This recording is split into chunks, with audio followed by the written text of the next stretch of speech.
Hi everyone, my name is Kenzie and I'm going to be talking to you about dress code.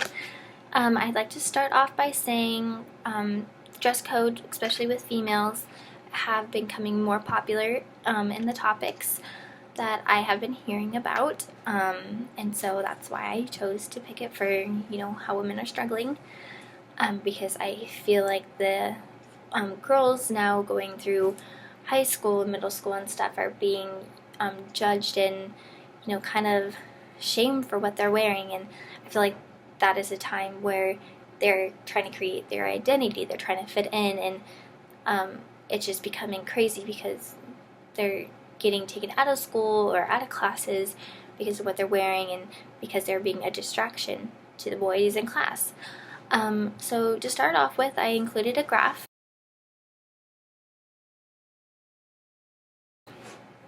And in this article, it kind of talked about, what is the dress code? So I couldn't really find anything that, showed how many, or, girls to boys of who got sent home more.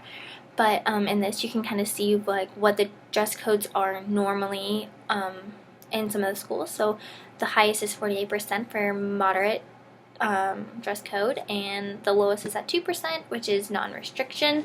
So where I came from, Lexington, Nebraska, it was moderate, I would say. And if you talk to my friend Bailey, she's from Phoenix, Arizona, where their big school had no restrictions. So I think kind of just depends where you are and where you go to school as well. A lot of the problems that I'm seeing is that in a lot of the articles that I have read, and there were about 10 of them, all of them had to do with female discrimination in the dress code. So that's just very interesting to, go through and maybe, catch one or two of, oh, it's not all females, but really a majority are females. An interesting quote from one of my articles that I read, Jean Caboret, co-author of 2009's So Sexy, So Soon, This New Sexualized Childhood and What Parents Can Do to Protect Their Kids. She agrees with the idea of dressing a certain way for school and preparing students for the real world. However, dress codes aren't regularly framed in such a context. Instead, she said, they are presented in a way that shames the females. So it's not just my opinion, it's definitely the facts that are being presented. Another quote, and this is from a principal. The article was from a principal at the school.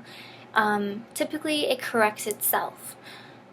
He says, it's a little embarrassing to be escorted to the office for a dress code violation, so that it stops it for the most part.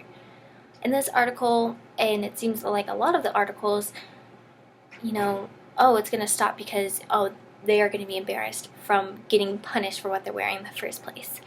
And sometimes, what they're wearing isn't all that bad. A typical dress code, just so you are aware, or common, must be the fingertip rule. So the skirt or the dress has to be longer than your fingertips. No stomach, no profanity, and leggings is also becoming a really big one where either you can't see your tush or you just can't wear leggings. So that's another huge one. Here is a picture of a girl who got sent home for what she was wearing.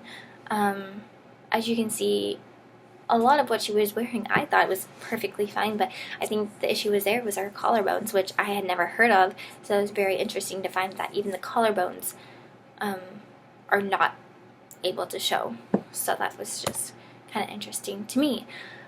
So how do we fix this? What can we do to kind of slow down this role of women are getting attacked and we can't get a good education because we're getting taken out of class for what we're wearing? We can't, show creativity. We, can't have anything without the school always trying to control what we are wearing. And it's interesting because Ridihi, I'm going to script this name, Ridihi Sindil, she's a psychologist, or he, I'm not entirely sure actually, but the quote is it possible that we can educate our boys to not be distracted by their peers and not engage in objectification of women's bodies? I mean, could that be where we start?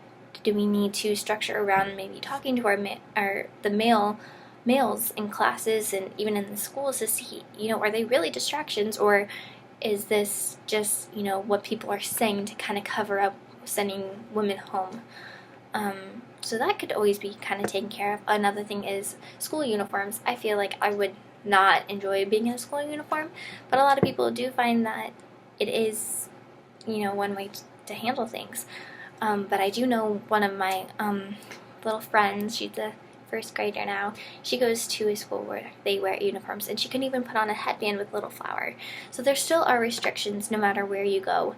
I just feel like what needs to happen is let's focus on the education. Let's get our kids educated, and let's get them in classes and stay in classes, and let's stop discriminating on their creativity, and especially women. So yeah, thank you for watching. Bye.